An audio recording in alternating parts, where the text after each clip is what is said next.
Yeah, they announced her buffs. Y'all want to take a look at them, Wesley? It's kind of ridiculous what they are classifying as her buffs. You cannot call these buffs. Hi, Aka. Hello. You're just about to look at the fritter buffs. Oh, go ahead. The word buffs are being used very liberally here. You want to take a quick look on stream. Sounds about right. You can see how bad it is. So, you know, Vic does the stuff on the Snowbreak.gg website. He's already gone over them.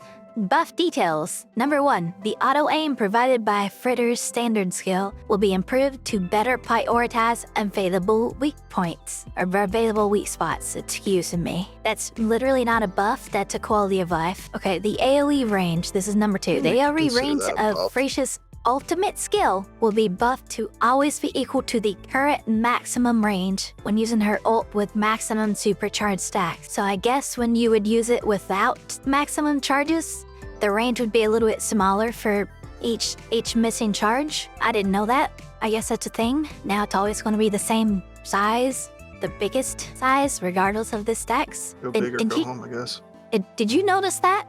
That it would be like smaller with less stacks? I didn't notice. No, because like so much shit is happening on the screen. Right? So here's the third part. The animation of her standard skill will be slightly sped up by removing the step back from the skill animation, instead immediately squatting down to enter fire mode. So instead of the little jump back, she will just sit down. And that change will be added in a later update from the first 2.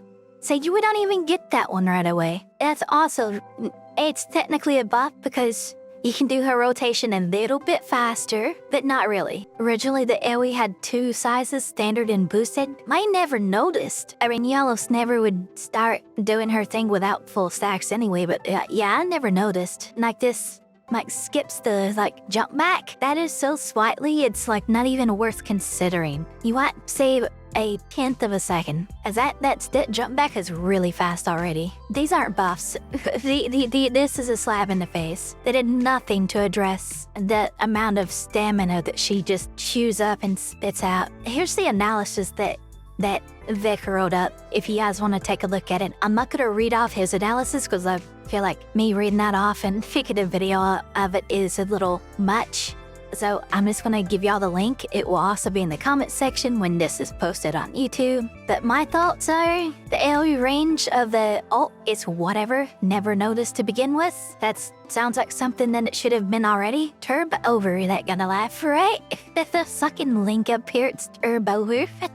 The auto-aim thingy, honestly, it's just a skill issue. I bet that was my fault though. That one might actually have been my fault because I made that short, or I tried to target the empty spot. Because you see how they say better prioritize available weak spots? Available. Yeah, that was probably my fault that they added this one, or whoever else that found its fault, if someone else found it first. I mean, I showed it to them, I think I showed it to them. Anyway, and this standard skill animation is just a slap in the face. I'm sorry, like, this one, skill issue, this one, and didn't notice. This one doesn't change anything, really. You might get up to a 1/4 second, maybe. This isn't going to increase her damage output enough to be like, you guys should pull this character. No, right now, I still stand by. If you're going to pull this character, get her weapon or just don't bother. Didn't Vic suggest gaining a stack on dodge? Him and so many others. There was a conversation about, several conversations, in fact, about like what to change about her. About the dodge giving a stack, making the stacks charge a little bit faster as you're running around so you're not running around so fucking often. Or not often, so long. Tried the trial thing of that go fast character, felt painful to play. New player saying that, by the way. I cannot recommend her to a new player. I almost said character. Like, you pull that character without her weapon, you're gonna cry. Just get lice or save for the next banner in a couple weeks. It's just not worth it. Even after the buffs, if you can even call those buffs, it's not worth it. It's just ridiculous. I don't know. It kind of feels like the original Fritia, Fritia Hush, where you needed a bunch of advancements, and then she really didn't even get good after that until like, okay, what did you need? Tess M3 and Fritia M3 to really do the rotation good? For who? I'm sorry, I wasn't paying attention. Fritia Hush. Didn't you Hush? her and Tess at M3 for the yeah. full rotation. Yeah. I think you could get by with one of them at M1. I don't remember which, but I just seem to remember people saying M3 for both, and that's ridiculous. But this character just gets damage off of all of her things. Like, there's no stamina modifying manifestations. There should be. Like, say, maybe you have to go to M2 to get a stack on a dodge or something, or just use less stamina. I don't know, it's ridiculous. This character is like not free-to-play friendly. Honestly, instead of pulling Fritter, if you already have life, pull life's weapon, or just get life if you don't have her, or get Moxer, or like pull Moxer out of the free box and get her weapon even, because her weapon's 80 pulls instead of 100. There's so many better options, like anything other than Fritia and her signature weapon, and I hate saying that, because I enjoyed playing Fritia.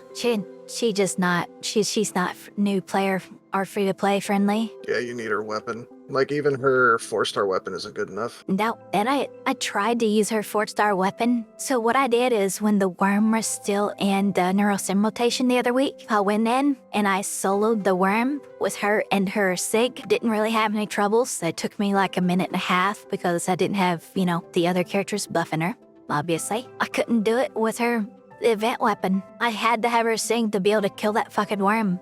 And the funny part is, I was able to get Chocolate Pudding, the weapon from Paradox Labyrinth, put that on Yao Quiet Glitter, and I killed it in about a minute and a half with the full team. And I also put that Chocolate Pudding weapon on Miriam Queen of Pain, the 4-star sniper. I killed it in about a minute and a half on her too. Just having any other sniper with that Chocolate Pudding weapon and the same supports, you still do a lot of damage, and you won't have to waste pulls on this character. Anyway, we're gonna stop. It's like we're gonna stop modding about this anyway. New players, get this character, Life Infinite Sight. If you don't have her, if you want a DPS character, get this one. Not this one. Get this one. You'll have a better time. You don't need her signature. She's great out of the box. Anyway, that's it for this video. Like, comment, subscribe.